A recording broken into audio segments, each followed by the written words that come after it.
인터넷에는 다양한 공포 이야기가 넘쳐나지만 그 중에서도 가장 무섭다고 소문난 이야기를 하나 소개하려고 합니다. 이 이야기는 어느 작은 마을에서 시작됩니다. 이 마을은 외딴 산속에 위치하고 있어 외부와의 교류가 거의 없었습니다. 사람들은 자급자족하며 조용하고 평화롭게 살아갔지만 마을에는 오래전부터 내려오는 기묘한 전설이 있었습니다. 마을 뒤편의 깊숙한 숲에는 그림자 2인이라고 불리는 존재가 살고 있으며 한밤중에 혼자 그 숲에 들어가면 돌아오지 못한다는 것이었습니다. 어느 날 호기심 많고 모험심 강한 한 젊은이가 그 전설의 실체를 확인하고자 숲으로 향했습니다. 그는 어릴 때부터 마을 어르신들로부터 전설을 수없이 들었지만 그저 허무맹랑한 이야기라고 생각했습니다. 그는 플래시라이트와 캠핑 장비를 챙기고 숲 속 깊은 곳으로 들어갔습니다. 처음엔 아무 일도 일어나지 않았습니다. 숲은 고요했고 바람에 나뭇잎이 스치는 소리만 들려왔습니다. 한참을 걷다 그가 발을 멈췄을 때 갑자기 주변이 낯설게 느껴지기 시작했습니다. 플래시라이트 불빛이 닿는 곳마다 나무 그림자들이 기묘하게 요동쳤고 마치 누군가 지켜보고 있는 듯한 느낌이 들었습니다. 하지만 그는 이를 무시하고 더 깊이 들어갔습니다. 어느덧 밤이 깊어지고 그는 작은 공터에 도착했습니다.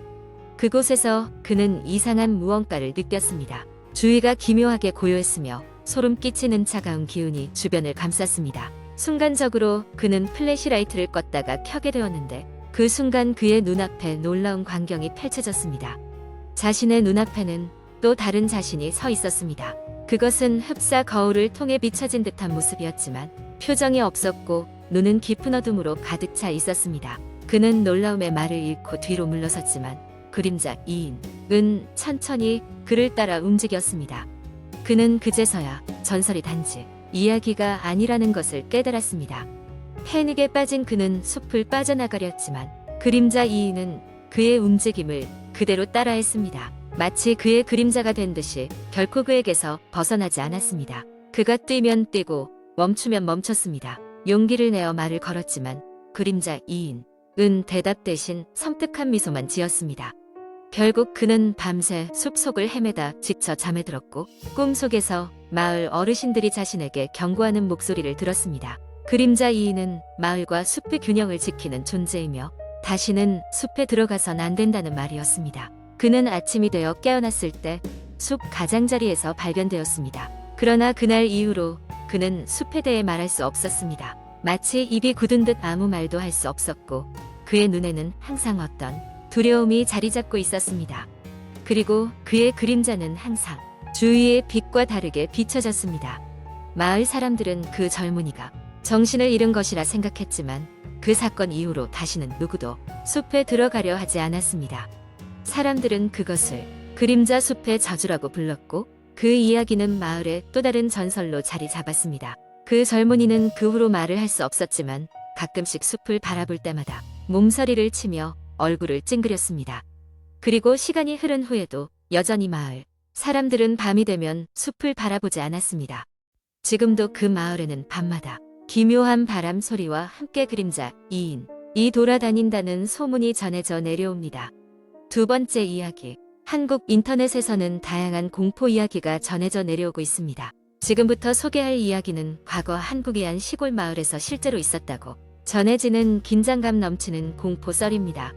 몇 년 전 대학 방학을 맞이하여 오랜만에 고향을 방문한 주인공은 서울에서의 바쁜 생활을 뒤로 한 채 조용한 시골 마을에서 시간을 보내기로 하였습니다. 마을은 그야말로 고즈넉했고 오랜만에 맞는 자연의 향기는 그의 마음을 편안하게 해주었습니다.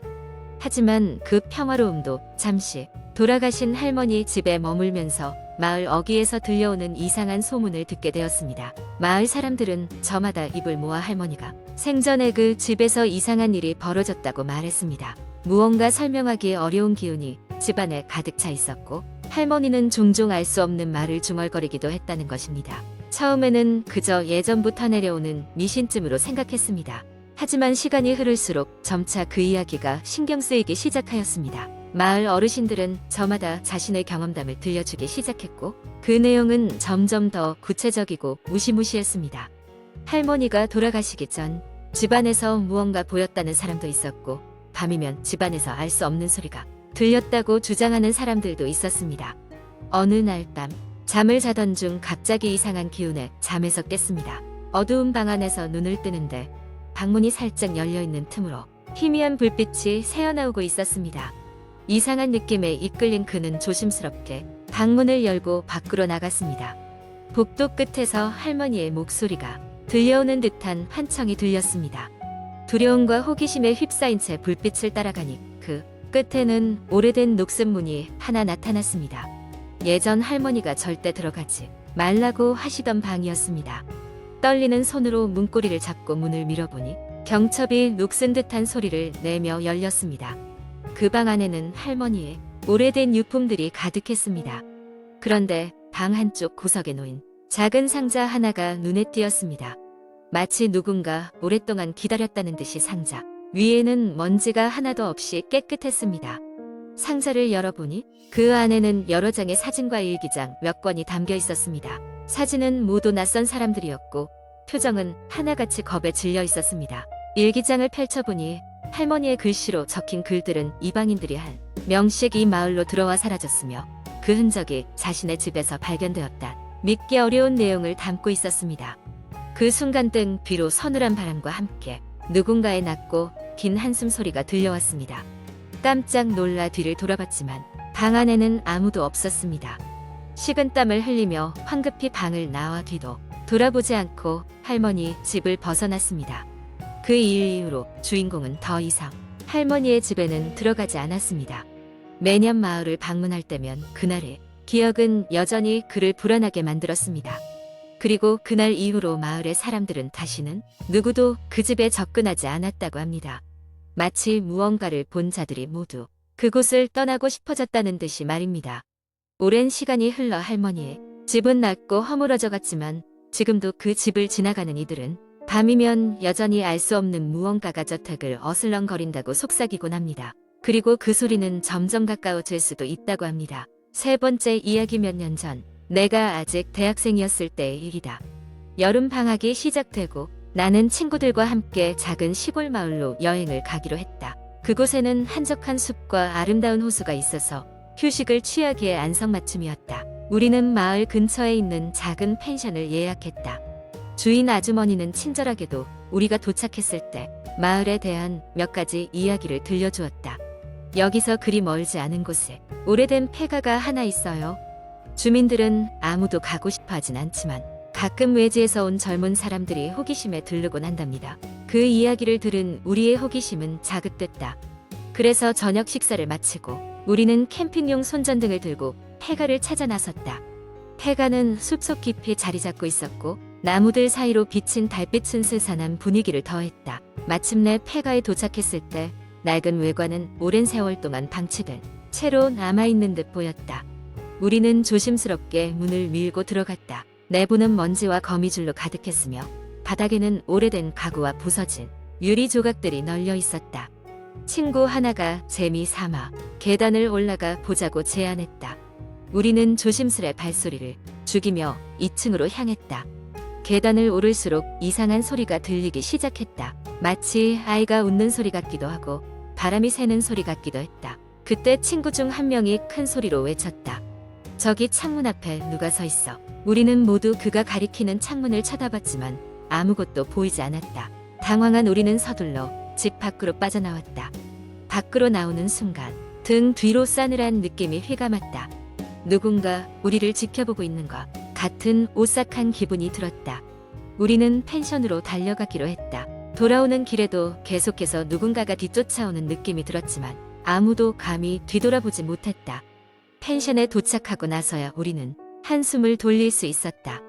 그 후로 우리는 폐가에 대한 이야기를 다시 꺼내지 않았다.